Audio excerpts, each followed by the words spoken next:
As I walked down the aisle with my father-in-law, my chest tightened. I paused for a moment and my arm was tugged slightly to keep moving. This was not how I imagined my wedding day to be. For many years, my parents tried having children but were unsuccessful. When they finally got the great news that mom was pregnant, they were so excited. They both wanted a boy, and when the ultrasound indicated that wish might come true, my parents took great care to make sure mom and the baby were safe. Until I was born. I wasn't a boy, and their disappointment in me was never hidden and continued throughout my entire life. As time went on, my parents constantly mistreated me. I never got new clothes, went anywhere with them, or even had any pictures. When I was 10, mom got pregnant. I became mom's gopher, and during her last trimester, I stayed at home to help her. Finally, mom delivered a healthy baby boy. When she arrived home, I ran to the door to greet her and my baby brother. Get away from him, you filthy child! Mom screamed as I tried to get a look at the baby. Early next morning, Dad packed up my clothes and dropped me off at Stanford Academy. I sat outside while he spoke to an elderly woman in the office.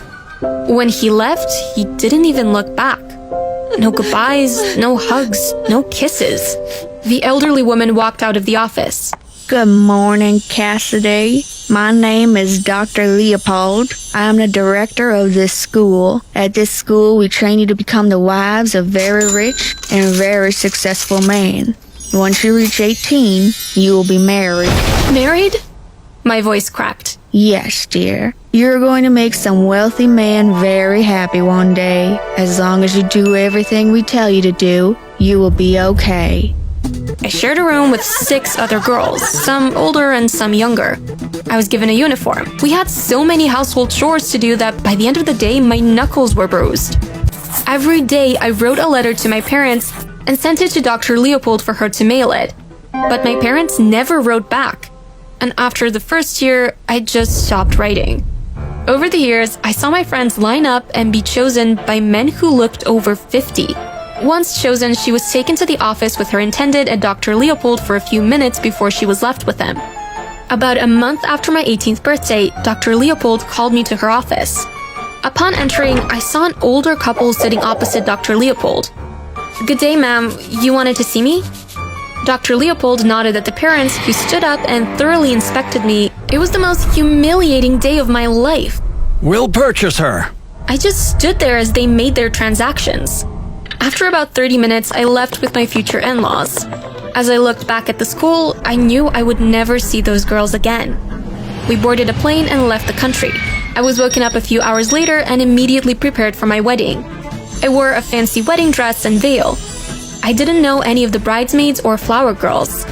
As I walked down the aisle with my father-in-law, my chest tightened.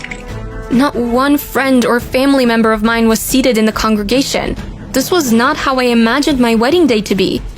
I paused for a moment and my arm was tugged slightly to keep moving, which I did. I reached the altar and my hand was placed into that of the groom. I looked at him shyly from behind my veil. He looked a few years older than me with kind eyes and a sweet smile. During the ceremony, I stood there and thought about how drastically my life was going to change. I was jolted back to the present when the pastor said, "Now you may kiss the bride."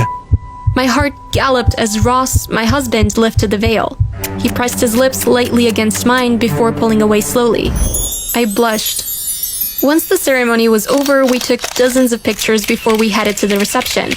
As we pulled up to the mansion, my jaw dropped. It was immaculate. The pillars, the colors, the yard. "This is my parents' home. They insisted we have the reception here." We were escorted to the grand ballroom where our guests were waiting. After the formalities of the reception, Ross looked at me. "I would like to show you something." I allowed him to take my hand and he guided me to the backyard. It was full of fountains and different types of flowers on hedges. We walked through a hedged maze until we got to a bench where we sat. "How do you like it?" Ross placed my arm at the back of the bench, but he didn't touch me. "This place is amazing. It seems surreal." "So, tell me about yourself." I went on to tell Ross about my childhood and what my parents did to me and the 8 years I spent at the Stanford Academy. "My parents paid for you? They told me they had a friend who had a daughter and they wanted us to blend families. I agreed because I trusted my parents' judgment. I'm so sorry they did that to you. I'm also sorry your parents treated you so horribly. My trials led me to you, so it was worth it. He kissed me again and we chatted for a few minutes before heading back to the reception. Over the next few months, Ross took care of me in a way that made me realize that everything I learned about being a wife was wrong. It was hard to unlearn some things, and I'm still unlearning, but Ross is guiding me along. He even suggested that we purchase a home close to my hometown and visit my parents. It was against it at first, but Ross and I came up with a plan and I agreed. When we arrived at my parents' house after 9 years of not seeing them, I was nervous. I squeezed the straps of the bag I was holding. Ross knocked on the door. You'll be fine. Ross squeezed my hands and smiled.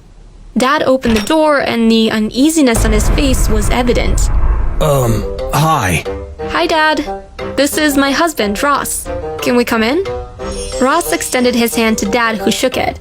Hesitantly, Dad looked at Ross. Sure, come in. Honey! Dad yelled. We have guests! A little boy came running into the room with an airplane in his hands. Hi, I smiled at him. Hi, who are you? I looked across at Dad, who nodded at me to go ahead. I'm your Mom walked in just then, and I jumped up from my seat and Ross stood next to me. Hi, Mom. I pushed Ross in front of me. This is my husband, Ross. He extended his hand, but Mom ignored it and turned to Dad. What is she doing here? Ross intervened as he took the bag from me. We bought some gifts for you. Ross handed out the gifts as my parents and my brother opened their gifts. We purchased a diamond set for my mom, necklace, bracelet, and earrings. For Dad, we purchased a Balmoral 1957 Scotch whiskey and a Rolex. For my brother, we purchased a remote control helicopter. Go and tell your sister thank you. Mom nudged my brother towards me. I didn't know I had a sister. Well, you do. She was away at school. My brother walked up to me. Hi, my name is Tyler. What's yours? My name is Cassidy. That's a very pretty name. Thank you for the gift. He threw his arms around my waist and I hugged him back as I struggled to hold back my tears. Honestly, the day went better than I expected. I helped Mom make dinner while Ross, Dad, and Tyler were outside flying the helicopter. As we headed to the door to leave, Mom hugged Ross and me. It was so nice having you here. If you're free next Saturday, maybe we can go out to dinner. Ross and I agreed. We thanked them for the day and left. You see, I told you everything would have been okay. Ross held my hand as we walked towards the car. The next 6 months were amazing. I not only rebuilt my relationship with my parents, but I was able to build a relationship with my brother. I purchased gifts for my parents and Tyler every time I met with them. One afternoon, while sitting in the car in my parents' driveway, Ross turned to me. Do you think now is a good time to speak with your parents about the business proposal? I think now is the perfect time. I'm sure they'll be willing to take the leap. Our weekly dinner date with my family was great. After dinner, when Tyler went to watch television and the adults were still sitting around the dining room table, Ross popped the question to my parents.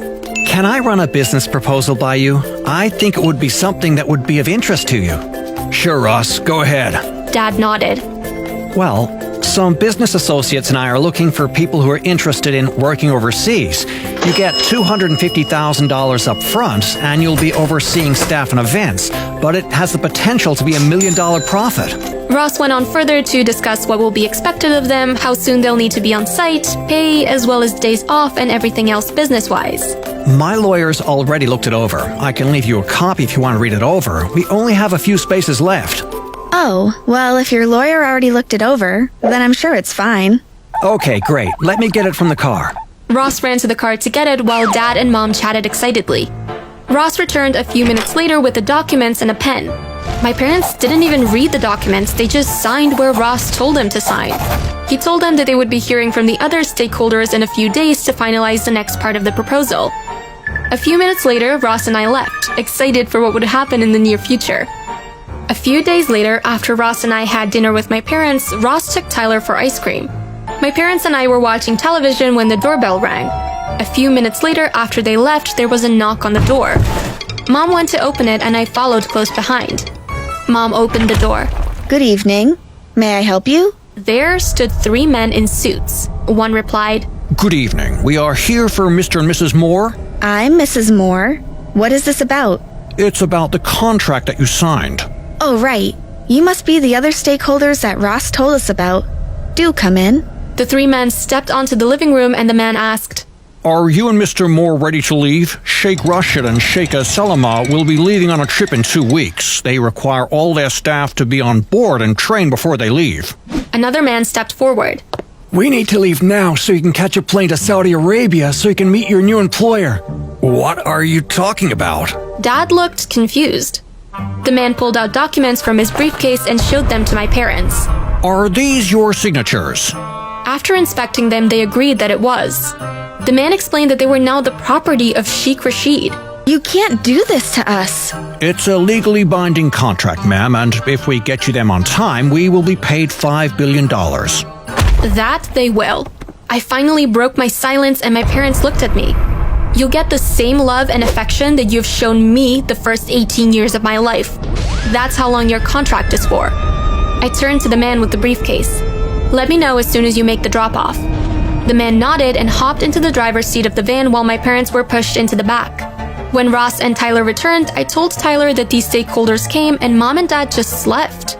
I told Tyler that he will live with me until Mom and Dad returned. When Tyler ran to his room to pack his bags, Ross pulled me close. See, babe, I told you everything would work out. I nodded, though I still felt a twinge of sadness in that moment. Why couldn't my parents have loved me for me?